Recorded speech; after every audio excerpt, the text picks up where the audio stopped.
Hello everyone, good evening to all of you. आज की class में हम लोग डिस्कस करने वाले हैं जनरल एप्टीट्यूड के ऊपर में। और इसके अंदर हम लोग डिस्कस करेंगे सीएसआर नेट जून 2023 का पेपर। इसके अंदर हम लोग कंप्लीट डिस्कशन करने वाले हैं जो क्वेश्चंस आया हुआ था जून के एग्जाम में। तो पहले हम लोग क्या करते हैं, क्वेश्चंस देखते हैं कि क्वेश्चंस क्या है, फिर मैं उसका सॉल्यूशंस दूंगा डिटेल में और साथ ही कंसेप्ट भी बताऊंगा उसका। तो चलिए लेक्चर्स हम लोग स्टार्ट करते हैं। लेक्चर्स स्टार्ट करने से पहले मैं बता देता हूँ कि अगर आप मेरे चैनल पर नए हो तो प्लीज़ सब्सक्राइब करके बेल आइकन ज़रूर प्रेस कर दें। तो देखिए आज का फर्स्ट क्वेश्चन हमारा क्या है। तो देखिए ये हमारा आज का फर्स्ट क्वेश्चन है। क्वेश्चन क्या कह रहा है समझिए। Two data sets A and B have the same mean, which of the following must be true. मतलब हमें दो सेट दे के रखा हुआ है जिसके अंदर कुछ डेटा है, तो उसका मीन जो है वो सेम दे के रखा हुआ है। मतलब हम लोग यहाँ से ये बोल सकते हैं कि mean of A is equal to क्या है, mean of B. Mean of ये मतलब मान लेते हैं कि सेट ए के अंदर कुछ एलिमेंट इस तरह से हैं, x1 x2 x3 and so on xn। और फिर इसी तरह से बी में भी कुछ एलिमेंट होंगे, मान लेते हैं कि क्या है y1 y2 and so on yn element है। तो सेट ए का अगर हम लोग मीन फाइंड करते हैं तो मीन क्या हो जाएगा, x1 plus x2 plus x3 plus dot dot plus xn divided by N. ये मीन आ गया सेट ए का। सिमिलरली हम लोग सेट बी के लिए भी क्या करेंगे, मीन निकालेंगे। तो ये हो जाएगा y1 plus y2 plus dot dot plus yn divided by N. तो ये क्या है, आपस में इक्वल है। जब मीन हमारा इक्वल है तो आगे का स्टेटमेंट जो दे रखा है उसके ऊपर हम लोग को बात करना है। तो फर्स्ट ऑप्शन क्या है देखिए, sum of observations in A is equal to sum of observations in B. तो मीन सेम होने का मतलब ये नहीं है कि उसका ऑब्जर्वेशंस मतलब जितना एलिमेंट यहाँ दे रखा है उसका सम और सेट बी में जितना एलिमेंट दे के रखा है उसका सम आपस में इक्वल हो जाए। जैसे कि एक एग्जांपल मैं दे रहा हूँ, सेट ए में मेरा एलिमेंट कुछ इस तरह से है 0 एंड 2, एंड सेट बी में हमारा एलिमेंट क्या है 1 1 एंड 1। अब देखिए इन दोनों को अगर ऐड करते हैं तो क्या आता है, यहाँ ऐड करने के बाद यहाँ 2 आएगा और इन तीनों को ऐड करेंगे तो क्या आता है, यहाँ 3 आता है। बट इसका अगर हम लोग मीन फाइंड करें, सेट ए का अगर मीन निकाले तो इसका मीन 1 आता है, और सेट बी का भी अगर मीन निकालें तो मीन क्या आता है इसका, इसका भी 1 आता है। मतलब सेट ए का मीन और सेट बी का मीन इक्वल है, बट ऑब्जर्वेशंस का सम क्या है, इक्वल नहीं है। डेट्स वाई हम लोग बोल सकते हैं कि ऑप्शन 1 हमारा इनकरेक्ट होगा। सिमिलरली इसी एग्जांपल से हम लोग ऑप्शन 2 को भी डिस्कार्ड कर सकते हैं। ऑप्शन 2 क्या कह रहा है सुनिए, mean of the square of observations in A is equal to mean of the square of the observations in B. मतलब ये है कि जितना ऑब्जर्वेशंस दे रखा है इस ऑब्जर्वेशंस का स्क्वायर का सम करें तो उसका जो मीन आएगा, उसी तरह से जो सेट बी में एलिमेंट दे के रखा है उसका स्क्वायर करें और स्क्वायर करने के बाद उसका मीन निकालें तो उसका जो आएगा वो क्या आपस में इक्वल होंगे या नहीं होंगे उसके बारे में बताना है।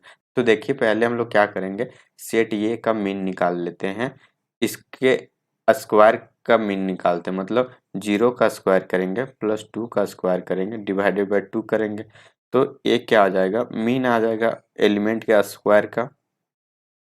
तो ये मीन को मैं m1 मान ले रहा हूँ, तो ये क्या हो जाएगा यहाँ 0 का स्क्वायर करेंगे तो 0 और 2 का स्क्वायर करेंगे तो 4, 4 divided by 2 is equal to 2। Similarly set B का जो मीन है उसे मैं m2 मान ले रहा हूँ। तो एलिमेंट का स्क्वायर अगर करते हैं तो 1 square plus 1 square plus 1 square divided bye, तो देखिए यहाँ क्या हो रहा है, 1 का स्क्वायर मतलब 1, तो ये हो जाएगा 1 plus 1 and divided by 3 is equal to क्या आ जाएगा 3/3 इज इक्वल टू 1। मतलब सेट 2 का जो मीन है वो क्या आ गया 1 आ गया, बट m1 मतलब सेट ये का जो मीन है वो क्या है 2 है। तो कभी भी m1 m2 के बराबर यहाँ नहीं हो सकता है, दैट्स वाई ऑप्शन बी को हम लोग क्या कर सकते हैं, डिस्कार्ड कर देंगे। अब देखिए थर्ड क्या बता रहा है, if the two data sets are combined then the mean of combined data set mean of A plus mean of B. मतलब जो डेटा सेट है इसको अगर हम लोग कंबाइन कर दें और उसका हम लोग मीन फाइंड करें तो जो उसका मीन आएगा वो set A plus set B का मीन आएगा। तो देखिए इसको कंबाइन कर देंगे तो सेट ए प्लस बी हो जाएगा हमारा, और कंबाइन करने के बाद इसमें एलिमेंट किस तरह से हो जाएंगे, इसमें एलिमेंट इस तरह से होगा 0 2 1 1 एंड 1, ये एलिमेंट आ गया। अब क्या करते हैं, इस एलिमेंट का मीन फाइंड कर लेते हैं। तो मीन क्या हो जाएगा, 0 plus 2 plus 1 plus 1 plus 1 and divided by 5। Because यहाँ नंबर ऑफ एलिमेंट क्या है, 5 है, इसलिए 5 से डिवाइड करेंगे तो सम करने के बाद क्या आ रहा है, 5 आ रहा है divided by 5 is equal to यहाँ से 1 आ गया। मतलब जो इसका मीन है कॉम्बिनेशंस का मीन वो 1 आ गया। और देखिए सेट ए का मीन हम लोग फाइंड कर चुके हैं कि क्या है, 1 है, और बी का भी मीन 1 है, तो ये 1 प्लस 1 यहाँ क्या आ जाएगा 2। और सेट ए प्लस बी का मीन क्या है, 1 है, तो 1 क्या 2 के इक्वल हो सकता है, तो ये पॉसिबल नहीं है। दैट्स वाई ऑप्शन थर्ड जो हमारा इनकरेक्ट होगा। तो बच गया जो ऑप्शन है वो करेक्ट हो जाएगा, बिकॉज तीन ऑप्शन अगर हम लोग डिस्कार्ड कर चुके हैं तो चौथा जो है वो करेक्ट होगा। लेकिन इसे हम लोग एग्जाम्पल से भी एक बार देख लेते हैं कि यहाँ हमारा जो डेटा सेट था उसका कॉम्बिनेशंस का मीन क्या आया हुआ है, 1 आया हुआ है, जो कि यहाँ पूछ ही रहा है वही कि if the two data sets are combined then the mean of combined data set. तो मीन कंबाइंड डेटा सेट का मीन 1 है और सेट ए का भी मीन क्या है, 1 है, तो 1 आपस में इक्वल है 1 का। तो इस तरह से फोर्थ ऑप्शन करेक्ट हो जाएगा। अब हम लोग क्या करते हैं, नेक्स्ट क्वेश्चंस देखते हैं। नेक्स्ट क्वेश्चंस क्या है देखिए, नेक्स्ट क्वेश्चंस क्या है देखिए, standard deviations of data x1 x2 dot dot xn is sigma. मतलब हमें स्टैंडर्ड डेविएशंस दे के रखा हुआ है, ये जो डेटा है x1 x2 xn का, तो हमसे ये पूछा हुआ है then the standard deviation of the data, इस डेटा का 3x1 plus 2 3x2 plus 2 3x3 plus 2 and dot dot 3xn plus 2 का स्टैंडर्ड डेविएशंस बताना है। तो स्टैंडर्ड डेविएशंस को जानने से पहले आप लोग को मीन एंड वेरिएंस आना चाहिए, तभी क्या होगा, स्टैंडर्ड डेविएशंस आप निकाल सकते हैं। तो क्या करते हैं, पहले सेट जो हमारा फर्स्ट सेट गिवन है उसका हम लोग क्या करते हैं, स्टैंडर्ड डेविएशंस दे के रखा, तो पहले हम लोग इस सेट का मीन फाइंड करते हैं और उसका वेरिएंस फाइंड करते हैं। और स्टैंडर्ड डेविएशंस तो देख के रखा हुआ है, लेकिन स्टैंडर्ड डेविएशंस होता क्या है तो वो चीज़ मैं यहाँ पहले एक्सप्लेन कर दे रहा हूँ, फिर उसके बाद इस सेट के लिए हम लोग बात करेंगे। तो देखिए मान लेते हैं कि सेट में हमारा एलिमेंट जो गिवन है वो क्या है, x1 plus x2 plus x3 plus dot dot xn element है।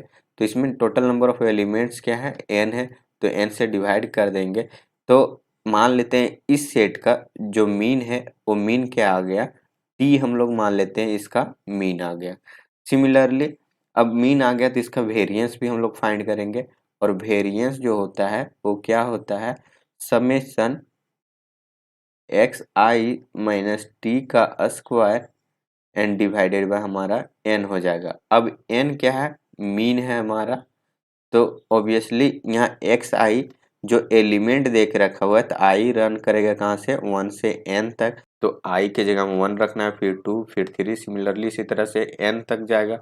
और t जो हमारा है क्या है, मीन है, तो यहाँ मीन हमारा क्या आया हुआ है, t आया हुआ है, इसलिए हम लोग यहाँ t फिल कर दिए हुए।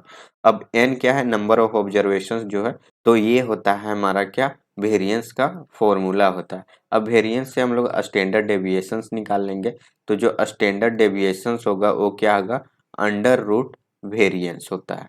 अंडर रूट वेरिएंस, तो यहाँ से क्या होगा, अंडर रूट ये आ जाएगा इसके अंदर में, summation I equal to 1 to n और एक्स आई माइनस टी का स्क्वायर डिवाइडेड बाय n, और ये क्या आ जाएगा, सिग्मा के इक्वल हमें दे के रखा है स्टैंडर्ड डेविएशंस।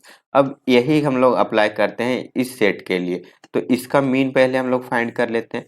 तो देखिए यहाँ इसका मीन क्या आ जाएगा, 3x1 plus 2 plus 3x2 plus 2 plus 3x3 plus 2 plus dot dot plus 3xn plus यहाँ से 2n divided by number of observations. तो कितना है यहाँ ऑब्जर्वेशन, n ऑब्जर्वेशन है तो n से डिवाइड कर देंगे। अब यहाँ हम लोग क्या लिखेंगे, अब देखिए x वाला जो टर्म है एक साथ लिखते हैं तो यहाँ 3 कॉमन आ जाएगा इस सब से, और यहाँ क्या आ जाएगा x1 plus x2 plus x3 plus dot dot plus xn, और फिर यहाँ 2 कितने टाइम्स आएगा, ए भी n टाइम्स आएगा तो यहाँ 2n हो जाएगा, और डिवाइडेड बाय यहाँ क्या आ जाएगा, an आ जाएगा। अब ये क्या आ जाएगा 3 into x1 plus x2 plus dot dot plus xn बट्टा में क्या हो जाएगा n, और प्लस यहाँ क्या आ जाएगा 2n divided by n, n से n कैंसिल हो जाएगा। तो यहाँ देखिए ये हमारा क्या है, सेट 1 का मीन है, देख सकते हैं आप, ये सेट 1 का मीन हमारा ये है। तो इतना इक्वल टू मीन हम लोग लेट कर लिए मैट्रिक, तो इसके जगह हम लोग क्या करते हैं, टी फिल करते हैं। तो ये क्या आ जाएगा 3 इंटू टी प्लस 2, ये हमारा क्या आ जाएगा, दूसरा सेट का मीन आ गया। अब मीन आ गया तो इससे वेरिएंस फाइंड कर लेते हैं। तो इसका वेरिएंस जो होगा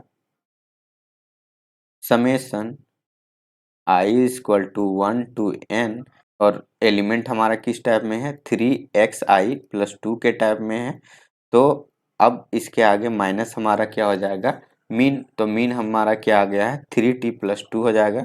तो मीन 3t और प्लस 2 है, और अब क्या करना है, इसका स्क्वायर लिखेंगे हम लोग and divided by number of observations. तो नंबर ऑफ ऑब्जर्वेशंस हमारा n है तो n हो जाएगा। तो summation i equal to 1 to n plus 2 से माइनस 2 यहाँ कैंसिल हो जाएगा।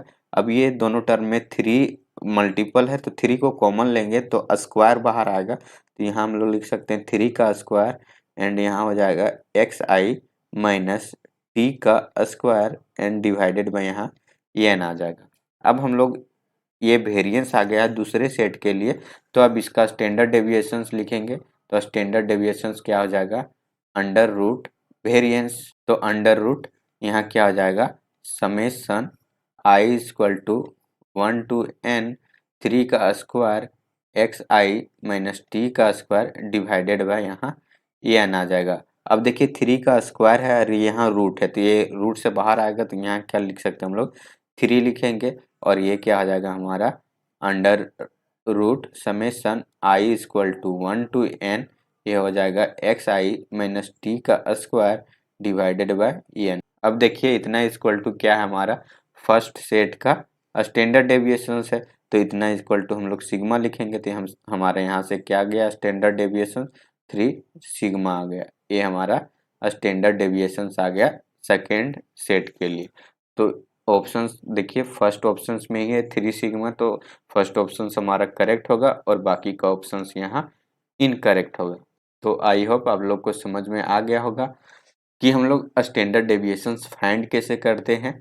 इसका शॉर्टकट करने का भी मेथड है, जिसे आप लोग अगर जानना चाहो तो प्लीज़ कमेंट जरूर करें कि मुझे शॉर्टकट मेथड भी जानना है, तो मैं उसे एक्सप्लेन कर दूंगा। तो चलिए हम लोग क्या करते हैं, नेक्स्ट क्वेश्चंस देखते हैं। देखिए नेक्स्ट क्वेश्चंस क्या कह रहा है, a person takes loan of Rs 1,50,000 at a compound interest rate of 10% per annum. If the loan is repaid at the end of the third year, what is the total interest paid? मतलब ये है कि कोई person है जो 1.5 लाख रुपया loan लिया हुआ है और कंपाउंड इंटरेस्ट के ऊपर लोन लिया हुआ है, उसका उस लोन के ऊपर उसे पैसा जो पेड करना है वो कंपाउंडली है, और रेट ऑफ इंटरेस्ट हमारा क्या है 10% दे के रखा हुआ है पर एनम, मतलब पर ईयर का ये है 10%। If the loan is repaid, मतलब लोन को अगर हम लोग पेड कर देते हैं end of the third year, मतलब तीसरे साल के अंत में हम लोग क्या कहते हैं लोन को पेड कर देते हैं, तो बताना है कि what is the total interest paid, मतलब जो टोटल इंटरेस्ट हमारा लगा 3 साल तक में वो कितना हम लोग दिए, वो चीज़ हमें बताना है। तो कंपाउंड इंटरेस्ट निकालने का फॉर्मूला हमारे पास क्या होता है, ये होता है amount is equal to principal into 1 plus R divided by 100 to the power T. तो टी क्या होता है, हमारा टाइम होता है, और आर जो है रेट ऑफ इंटरेस्ट है, और पी क्या है, हमारा प्रिंसिपल अमाउंट है। और ये क्या है हमारा, ये अमाउंट है, और अमाउंट इज इक्वल टू क्या होता है, प्रिंसिपल प्लस इंटरेस्ट होता है। तो ये हम यहाँ लिख देंगे, फिर हमारा यहाँ क्या आ जाएगा, प्रिंसिपल आ जाएगा, और फिर ये क्या होगा, 1 + r divided by 100 to the power t। अब हम लोग सभी का वैल्यू यहाँ रख देंगे, तो यहाँ से हमारा इंटरेस्ट निकल जाएगा, I is equal to P हमारा क्या है, 1,50,000 into 1 plus rate of interest हमारा 10 है and divided by 100 to the power 3 हो जाएगा, क्योंकि टाइम हमारा 3 इयर्स है तो पावर 3, और इधर ले आएंगे राइट साइड पी को तो माइनस हो जाएगा, और माइनस यहाँ क्या हो जाएगा, 1,50,000। अब देखिए इसे सॉल्व करते हैं हम लोग। अब यहाँ हमारा क्या है, 1,50,000। अब इसको सॉल्व करेंगे तो क्या आएगा, इसका एलसीएम लेंगे तो 100 आ जाएगा, और यहाँ क्या 100 + 10 मतलब 110 divided by 100 to the power यहाँ क्या आ जाएगा, 3 आ जाएगा। अब देखिए एक जीरो से एक जीरो यहाँ कैंसिल हो जाएगा हमारा, तो क्या बचेगा, 11/10 टू द पावर 3। तो हम लोग यहाँ क्या लिखेंगे, नेक्स्ट स्टेप में हम लोग क्या लिखेंगे, 1,50,000 इंटू यहाँ हो जाएगा 11 इंटू 11 इंटू यहाँ से 11 and divided bye 10 into 10 into यहाँ से 10। तो यहाँ 30 से यहाँ से 30 कैंसिल हो जाएगा, अब बचेगा 150 इंटू 11 टू द पावर 3 यहाँ हो जाएगा -1 माइनस 1,50,000। अब यहाँ इस पूरे को मल्टीप्लाई कर देते हैं तो टोटल वैल्यू क्या हो जाता है, 1,99,650 होता है। और यहाँ माइनस कैसे करना है 1,50,000 से, और तो अब क्या लिखेंगे, इसमें से अगर इसको माइनस कर देते हैं तो हमारा वैल्यू क्या बचता है, 49,650। ये हमारा क्या है, टोटल इंटरेस्ट है। तो ऑप्शंस फोर्थ आप देख सकते हैं कि यही है, तो फोर्थ हमारा करेक्ट हो जाएगा, एंड बाकी का ऑप्शंस क्या है, इनकरेक्ट है। तो कंपाउंड इंटरेस्ट यहाँ निकालना था, तो बस फॉर्मूला लगाना है और इसे सॉल्व करना है। तो आई होप आप लोग को समझ में आ गया होगा कि कंपाउंड इंटरेस्ट हम लोग निकालते कैसे हैं। तो चलिए नेक्स्ट क्वेश्चन क्या हमारा देख लेते हैं। तो देखिए नेक्स्ट क्वेश्चन हमारा ये है, क्वेश्चन क्या कह रहा है समझिए। A and B have in their collections coin of Rs 1 rupees, Rs 2 rupees, Rs 5 rupees and Rs 10 rupees in the ratio this and this respectively. तो इसका मतलब ये है कि हमें दो सेट दे के रखा है, और इन दोनों सेट में क्या है, क्वाइन का कलेक्शन है कुछ इस तरह से कि क्वाइन जो है हमारा 1 रुपया का है, 2 रुपया का है, 5 रुपया का है एंड 10 रुपया का है। तो सेट ए में जो हमारा क्वाइन है वो इस रेशियो में है, एंड सेट बी में जो क्वाइन है वो क्या है, इस रेशियो में गिवन है। आगे कह रहा है question, the total number of coin with each of them is equal, मतलब सेट ए के पास जितना क्वाइन है उतना ही क्वाइन हमारा सेट बी के पास है। तो आगे देखिए, if the value of coin with A is Rs 270, मतलब यहाँ ये है कि जो क्वाइन है सेट ए के पास उन सभी का टोटल वैल्यू जो है वो 270 रुपया है। तो हमें बताना है कि सेट बी के पास क्वाइन जितना है उसका वैल्यू क्या होगा, what is the value of the coin in Rs with B, B के साथ जितना क्वाइन है उसका वैल्यू क्या होगा, ये चीज हमें एक्सप्लेन करना है।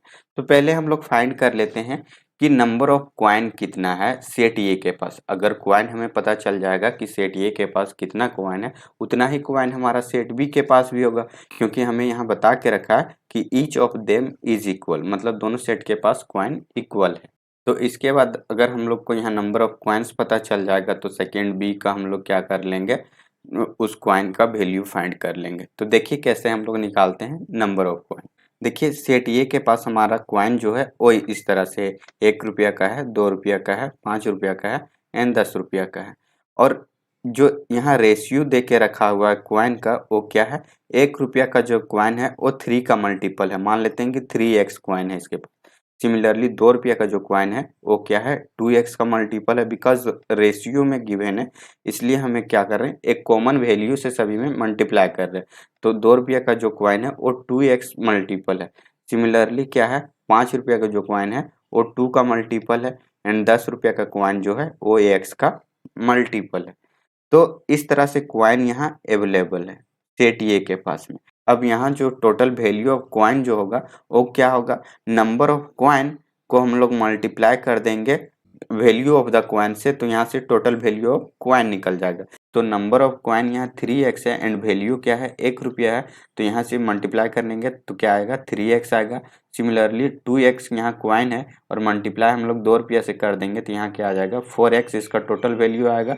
सिमिलरली 2x हमारा कॉइन है और 5 रुपया इसका वैल्यू मल्टीप्लाई करेंगे तो यहाँ से 10x आएगा, और ये x को अगर 10 से मल्टीप्लाई करते हैं तो क्या आ जाएगा, हमारा 10x होगा। अब हम लोग क्या करते हैं, इस वैल्यू को ऐड कर देते हैं, तो ऐड करने के बाद हमें ये मिल जाएगा कि total value of the coin यहाँ जो गिवन है इसका वैल्यू क्या है। तो ऐड करेंगे तो यहाँ क्या आएगा, 27x ये वैल्यू होगा। और अब हमें इस वैल्यू के इक्वल में हमें जो अमाउंट दे के रखा है वो क्या दे के रखा है, 270 रुपीज़ हमें दे के रखा हुआ है। तो यहाँ से हम लोग x निकाल लेंगे तो x इक्वल टू हमारा क्या आ जाएगा, 10 आ जाएगा। तो ये 10 का मल्टीपल होगा कॉइन यहाँ, मतलब 1 रुपया का जो कॉइन होगा सेट ए के पास वो 30 कॉइन होगा। 2 रुपया का जो कॉइन होगा इसके पास क्या होगा, 20 कॉइन होगा। और 5 रुपया का जो कॉइन होगा वो भी 20 होगा। और 10 रुपया का कॉइन जो होगा वो 10 कॉइन होगा। तो टोटल नंबर ऑफ कॉइन क्या आ गया यहाँ से, यहाँ टोटल नंबर ऑफ कॉइन इसको ऐड कर देंगे तो क्या आ जाएगा, 80 आ जाएगा।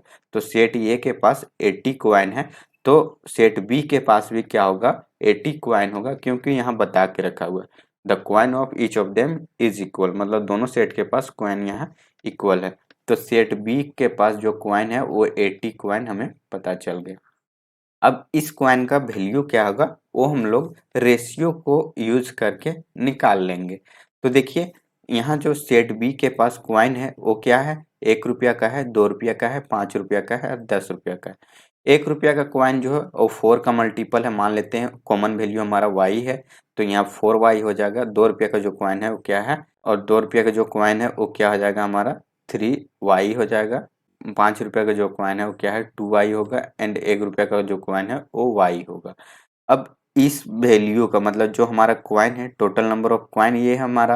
अब इस कॉइन का वैल्यू क्या दे रखा है हमारा, 80 कॉइन है। तो इसको ऐड करेंगे तो यहाँ से हमें क्या मिल जाता है, 10y। और 10y का वैल्यू क्या है, 80 है। तो y का जो वैल्यू है वो क्या आ गया, 8 आ गया। मतलब क्या है कि 1 रुपया का जो इसके पास कॉइन होगा वो क्या होगा, 4 इंटू 8 मतलब 32 कॉइन्स होगा। 2 रुपया का जो कॉइन है वो 24 कॉइन है। एंड 5 रुपया का जो कॉइन है वो कितना है, 16 कॉइन है। एंड 10 रुपया का जो कॉइन है वो 8 कॉइन है। इस तरह से कॉइन यहाँ अवेलेबल है। तो अब हम लोग क्या करते हैं, total value of the coin निकाल लेते हैं इससे। तो टोटल वैल्यू हम लोग कैसे निकालेंगे, तो जितना कॉइन है उससे मल्टीप्लाई कर देंगे उस वैल्यू को, मतलब जो हमारा रुपीज़ गिवन है उससे मल्टीप्लाई कर देंगे तो हमारा टोटल वैल्यू आ जाएगा। तो 1 को मल्टीप्लाई करेंगे 32 से तो वैल्यू यहाँ से क्या आएगा हमारा 32। इसी तरह से 24 को मल्टीप्लाई करेंगे 2 से तो हमारा ये हो जाएगा 48 रुपीज़। एंड सिमिलरली 16 को मल्टीप्लाई करेंगे 5 से तो ये हमारा 80 हो जाएगा। और 8 को 10 से मल्टीप्लाई करेंगे तो ये भी क्या आएगा, 80 आएगा। अब इन सभी को ऐड कर देंगे तो इसका वैल्यू 240 आता है। तो मतलब सेट बी के पास जो कॉइन है उसका वैल्यू क्या होगा, 240 होगा। तो देखिए ऑप्शन बी क्या है, 240। तो ऑप्शन बी हमारा करेक्ट होगा एंड बाकी का ऑप्शंस क्या होगा हमारा इनकरेक्ट होगा।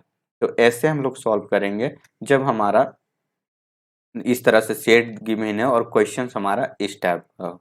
तो चलिए आगे अब देखते हैं नेक्स्ट क्वेश्चंस क्या है हमारा। देखिए नेक्स्ट क्वेश्चंस ये है हमारा, क्वेश्चंस क्या कह रहा है समझिए, बहुत ही अच्छा क्वेश्चंस है, परमुटेशन कॉम्बिनेशन से रिलेटेड क्वेश्चंस है। क्वेश्चंस क्या कह रहा है समझिए, in a meeting of 45 peoples there are 40 people who know one another and the remaining no one people who know each other only hug, whereas those who do not know each other only shake hand. Then how many shake hands occur in the meeting? मतलब question ये कह रहा है कि एक meeting में 45% available है। इसमें से 40 ऐसे पर्सन हैं जो एक दूसरे को जानते हैं। अब जो 40% है जो एक दूसरे को जानते हैं, ये मीटिंग में एक दूसरे को हग कर रहे हैं, मतलब गले लगा रहे हैं। और बाकी का जो पर्सन बच गया वो एक दूसरे को नहीं जानते, वो क्या कर रहे हैं, सिर्फ शेक हैंड कर रहे हैं, मतलब एक दूसरे से हाथ मिला रहे हैं। तो हमें ये बताना है कि इस मीटिंग में total number of shake hand क्या होगा, वो चीज़ बताना है। तो देखिए हमारा जो यहाँ पीपल दे के रखा हुआ है वो 45 है। तो मान लेते हैं हमारा पीपल इस तरह से है, P1, P2, P3, P4, P5, P6 and so on, इसी तरह से P45 तक। अब यहाँ से देखिए हमारा P1, P2, P3, P4 and P5 5 ऐसे पीपल होंगे जो एक दूसरे को नहीं जानते होंगे, और 40 ऐसे पीपल हैं जो क्या करते हैं, एक दूसरे को जानते हैं। तो P6 से लेकर के P45 तक एक दूसरे को लोग जानते हैं, तो ये क्या करेंगे, आपस में हग करेंगे। और यहाँ ये 5 क्या है, एक दूसरे किसी को नहीं जानते, ये खुद के अलावा किसी और के बारे में कुछ भी नहीं जानते। तो वो क्या करेंगे, सभी से शेक हैंड करेंगे। तो मान लेते हैं P1 हमारा जो है वो किसी को नहीं जानता है, तो ये कितने से शेक हैंड करेगा, तो ये अपने आप को छोड़ करके जितना कोई बच जाता है इन सभी से शेक हैंड करेगा। तो इसको छोड़ करके टोटल कितने बच जाते हैं, तो यहाँ 44 बढ़ जाएंगे, क्योंकि टोटल नंबर यहाँ क्या है, 45 है। और एक यहाँ हम लोग छोड़ देंगे तो बच क्या जाएगा, 44 बच जाएगा। तो P1 जो है वो कितने को शेक हैंड करेगा, तो 44 कोई को शेक हैंड करेगा। सिमिलरली P2 के बारे में हम लोग बात करते हैं। तो P2 जो होगा वो क्या होगा, ये भी खुद को ही जानता होगा, बाकी को ये नहीं जानता होगा।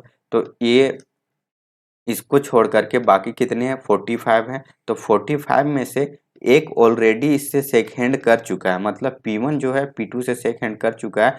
तो ये P2 जो है P1 से शेक हैंड नहीं करेगा, क्योंकि अगर P2 P1 से शेक हैंड करेगा तो उसका भी काउंटिंग एक ही आ जाएगा। तो इस केस में हम लोग क्या करेंगे, P1 को P2 से शेक हैंड नहीं करवाएंगे, और बाकी को जो बच गया उससे वो शेक हैंड करेगा। तो बच गया कितना, 43। तो P2 जो है वो 43 से शेक हैंड करेगा। सिमिलरली P3 जो है क्या होगा, 42 से शेक हैंड करेगा। और P4 जो है वो क्या होगा, 41 से शेक हैंड करेगा। और सिमिलरली P5 जो है क्या है, 40 से शेक हैंड करेगा, मतलब रेस्ट ऑफ द 40 पीपल से ये शेक हैंड करेगा। तो देखिए अब इसे हम लोग ऐड कर देंगे। तो ऐड करने के बाद हमें क्या मिल जाएगा, total number of shake hand मिल जाएगा। तो ऐड करने के बाद यहाँ 210 मिलेगा।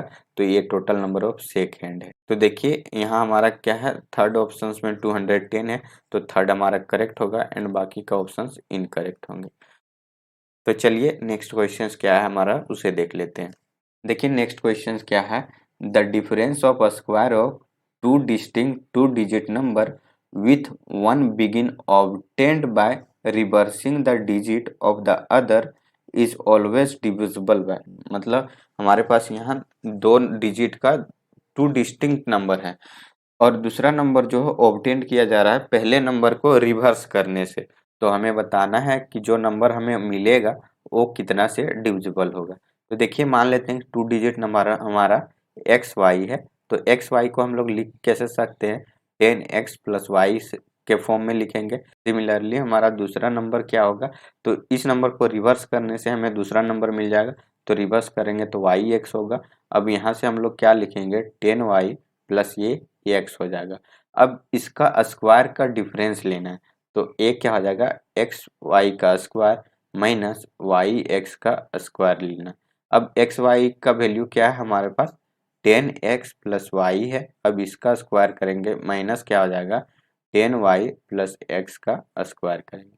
अब इसे सॉल्व कर देते हैं। तो इसको हम लोग a प्लस बी के होल स्क्वायर पर एक्सपेंड कर देते हैं। तो यहाँ से क्या आ जाएगा, 100x square plus Y square and plus 20x into Y and minus यहाँ क्या आ जाएगा, 100y square plus x square, और यहाँ से क्या हो जाएगा, प्लस 20xy हो जाएगा। अब देखिए 20 प्लस एक्स वाई से क्या हो जाएगा, माइनस का 20xy कैंसिल हो जाएगा। अब बचेगा क्या, देखिए 100x का स्क्वायर और यहाँ x का स्क्वायर है। तो यहाँ नेगेटिव साइन है, तो ये सब्ट्रैक्ट करेंगे तो क्या आएगा, 99x स्क्वायर, और इसमें सब्ट्रैक्ट कर देंगे तो क्या आ जाएगा, माइनस 99y स्क्वायर। ये हमारा क्या आ गया, इन दोनों नंबर का स्क्वायर का डिफरेंस आ गया। अब यहाँ देखिए इन दोनों से 99 कॉमन ले लेंगे तो यहाँ क्या बचेगा, S X square minus Y square. अब 99 को हम लोग क्या किस तरह से लिख सकते हैं, 9 इंटू 11 लिख सकते हैं। तो ये क्या हो जाएगा हमारा X square minus Y square. अब ये नंबर जो हमारा आया हुआ है ये किससे डिविजिबल होगा वो चीज़ पूछा हुआ है। तो देखिए कोई भी नंबर मान लेते हैं कि ए नंबर हमारा ए है और ये क्या कर रहा है, बी को डिवाइड कर रहा है। तो इसका मतलब ये है कि बी के पास जो है वो ए का फैक्टर अवेलेबल होगा तभी वो डिवाइड करेगा। तो बी जो होगा वो किस फॉर्म में होगा, सी इंटू ए टाइप में कुछ फैक्टर इसका गिवन होगा। सी कोई नंबर है लेकिन इसमें ए का फैक्टर अवेलेबल होगा ही तभी क्या होगा, ये जो होगा वो बी को क्या कर रहा होगा, डिवाइड कर रहा होगा। इसी तरह से यहाँ ये है जो हमारा नंबर ये है, अब यहाँ क्या कर रहा है, कौन ऐसा नंबर है जो इसे डिवाइड कर रहा होगा। तो जिसके पास 11 का फैक्टर होगा वही डिवाइड करेगा। तो देखिए यहाँ 11 है तो 11 यहाँ क्या करेगा, डिवाइड करेगा इस नंबर को।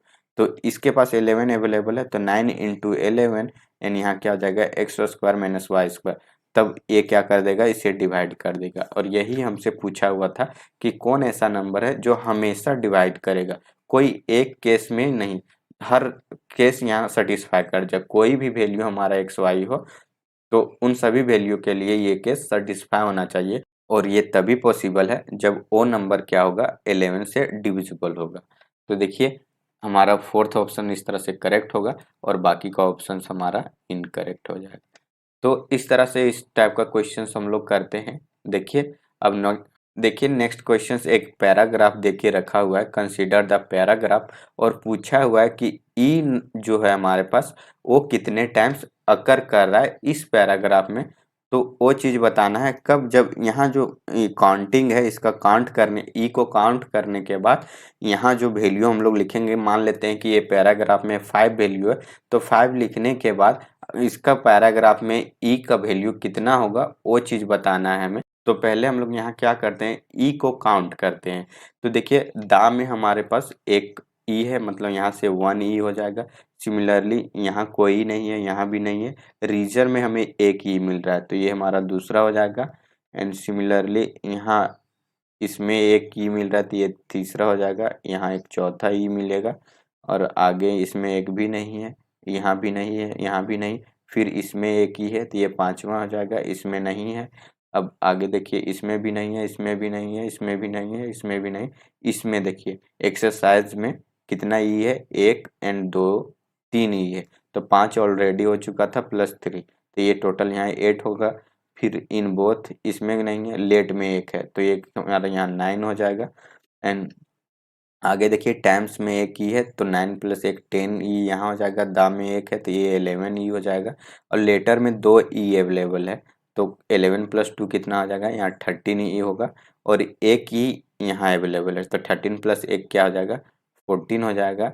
अब आगे देखिए यहाँ दा में एक ही अवेलेबल है तो 14 प्लस एक कितना हो जाएगा, 15 हो जाएगा। और करेक्ट में क्या है, एक ही है तो 15 प्लस एक क्या आ जाएगा, 16 हो जाएगा। अब कांट इज, अब यहाँ हम लोग अगर 16 लिखते हैं तो देखिए यहाँ क्या आ जाएगा, 16। अब यहाँ 16 फिल करते हैं तो देखिए ऑलरेडी हमारे पास 16 ई था। तो एक कंप्लीट सेंटेंस कब होगा, जब यहाँ 16 यहाँ फिल कर देंगे। तो 16 ऑलरेडी था और यहाँ 2 ई हमें एक्स्ट्रा मिल रहा है तो 16 प्लस 2 क्या हो जाएगा, 18 हो जाएगा।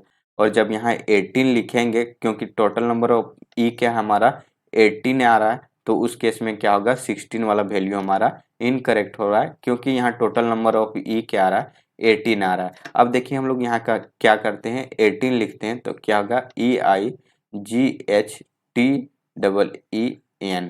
तो 16 ऑलरेडी हमारे पास था, जहाँ ब्लैंक है वहाँ अगर हम लोग 18 रखते हैं तो देखिए इसमें 18 में कितना ई अवेलेबल है, तो इसमें 3 ई अवेलेबल है। तो 16 प्लस 3 यहाँ 19 हो जाएगा। अब 19 ई यहाँ अवेलेबल है बट यहाँ हम लोग 18 लिख रहे हैं तो उस केस में क्या हो जाएगा, कॉन्ट्राडिक्ट कर जाएगा। तो ये ऑप्शन यहाँ से गलत हो जाएगा, मतलब 18 यहाँ फिल करेंगे तो हमारा पैराग्राफ में जो ई का कंटेनमेंट है वो यहाँ गलत बता देगा। तो इस तरह से 18 भी हमारा यहाँ नहीं होगा। अब हम लोग 18 की जगह 19 लिख के देखते हैं, तो 19 लिखेंगे तो क्या आएगा, 16 ऑलरेडी था और इसमें देखिए 3 अवेलेबल है, तो 3 प्लस 16 क्या हो जाएगा, 19 हो जाएगा। तो अगर यहाँ 19 लिखते हैं तो ये हमारा पैराग्राफ जो ई का कंटेनमेंट है इस पैराग्राफ में 19 होगा और वही हमारा क्या है, करेक्ट और आंसर्स होगा। बिकॉज हमसे ही पूछा हुआ था कि करेक्ट काउंटिंग बताइए कि कितना काउंटिंग है इस पैराग्राफ में। तो टोटल नंबर ऑफ ई कितना होगा, 19 होगा। तो ऑप्शन फोर्थ में 19 अवेलेबल है, तो फोर्थ हमारा करेक्ट होगा एंड बाकी का ऑप्शन हमारा इनकरेक्ट होगा। तो देखिए नेक्स्ट क्वेश्चन हमारा ये है, क्वेश्चन क्या कह रहा है समझ लीजिए।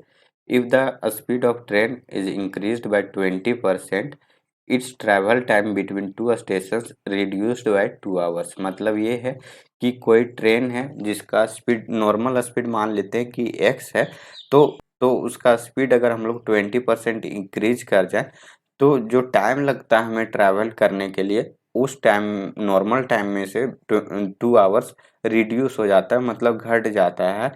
तो आगे ये बता रहा है कि if the speed is decreased by 20% then travel time increased by 2 hours. मतलब ये है कि जो नॉर्मल स्पीड है उस स्पीड में से 20% जो है वो डिक्रीज कर जाता है, तो ट्रैवल टाइम क्या है, इंक्रीज कर जाता है 3 आवर।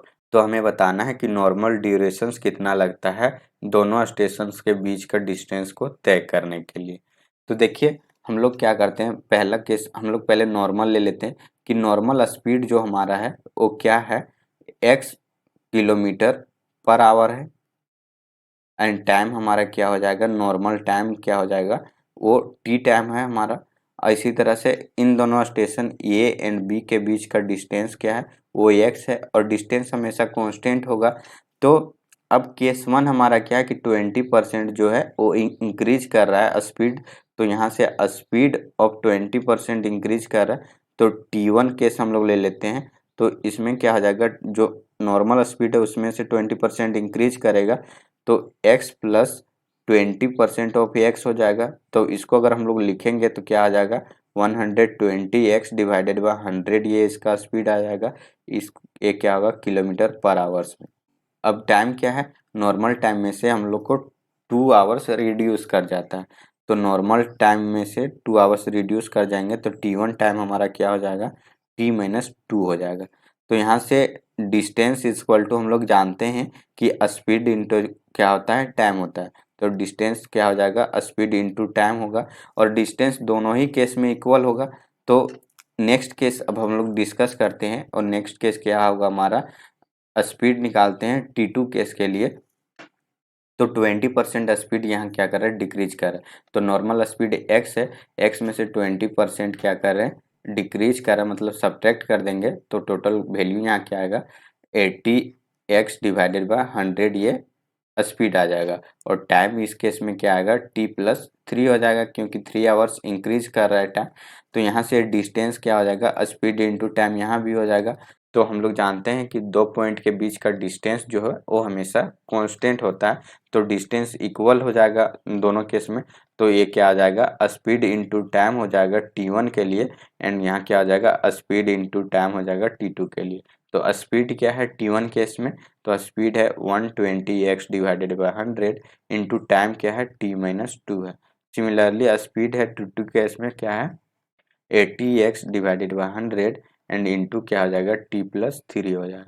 तो यहाँ से x कैंसिल हो जाएगा एंड 0 से 0 कैंसिल होगा, 100 से 100 यहाँ कैंसिल हो जाएगा। अब बच गया 12, तो 3 4 जा 12 एंड 4 2 जा क्या हो जाएगा, 8 हो जाएगा। तो यहाँ से ये बच जाएगा, अब मल्टीप्लाई करेंगे तो 3t माइनस 6 इक्वल टू क्या आएगा, 2t प्लस 6 आ जाएगा यहाँ। अब इसको हम लोग लेफ्ट साइड ले जाएंगे तो t इक्वल टू क्या आ जाएगा, 12 आवर। तो नॉर्मल टाइम हमारा क्या आ गया, यहाँ से 12 आवर आ गया। और हमें क्या पूछा हुआ था कि जो नॉर्मल टाइम लगेगा हमारा ट्रैवल करने का वो क्या होगा, तो 12 आवर लगेगा। तो ऑप्शन बी हमारा करेक्ट हो जाएगा और बाकी का ऑप्शन यहाँ फॉल्स होगा। देखिए नेक्स्ट क्वेश्चन ये है, क्वेश्चन क्या कह रहा है समझ लीजिए। A device needed 4 battery to run, मतलब एक डिवाइस है जिसे रन करने के लिए 4 बैटरी की जरूरत पड़ती है। Each battery run for 2 days, मतलब हर बैटरी जो है वो 2 दिन तक चलती है। फिर इसके बाद क्या कह रहा है, if there are a total of 6 batteries, मतलब ये है कि हमारे पास टोटल 6 बैटरी अवेलेबल है। तो बताना है what is the maximum number of days for which the device can be run by strategically replaced the battery till all the batteries are completely drawn off a power. मतलब ये है कि maximum number of days हम लोग कितना दिन इस device को रन करवा सकते हैं, इस बैटरी जितना 6 बैटरी अवेलेबल है इन बैटरी के मदद से। और हम लोग को इस डिवाइस मान लेते हैं, हमारे पास डिवाइस क्या, ये हमारे पास डिवाइस डी है कुछ इस तरह से। अब इस डिवाइस को रन करने के लिए हमें 4 बैटरी की ज़रूरत पड़ती है। अब इस डिवाइस हम लोग 0 डे से स्टार्ट करेंगे, तो 0 से 1 डे जाने के लिए हमें 4 बैटरी की ज़रूरत पड़ेगी।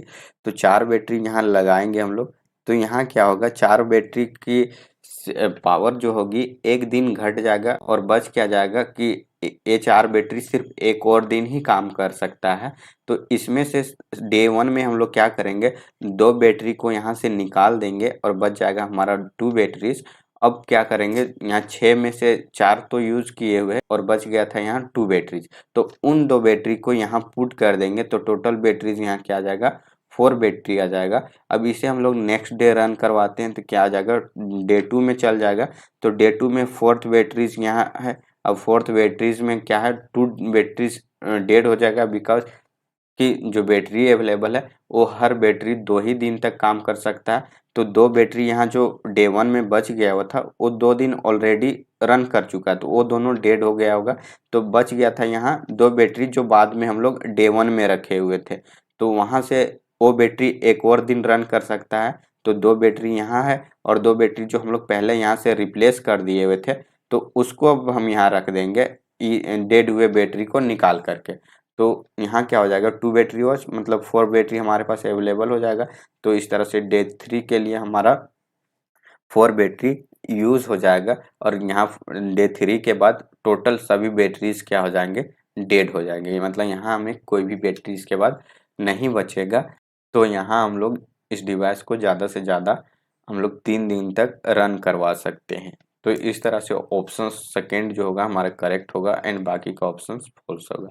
आई होप समझ में आ गया होगा आप लोग को। अगर कोई प्रॉब्लम होती है तो आप ज़रूर कांटेक्ट करें या कमेंट बॉक्स में अपना कमेंट ज़रूर लिखें, मैं उसको फिर से एक्सप्लेन करने की कोशिश करूँगा। चलिए नेक्स्ट क्वेश्चंस क्या है उसे देख लेते हैं।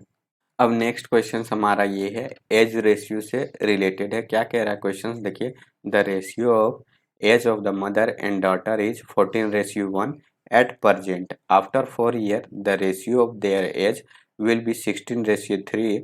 what was the age of mother when the daughter was born? मतलब ये है कि जब बेटी की जन्म हुई थी तो उस टाइम माँ की एज क्या होगा वो बताना है।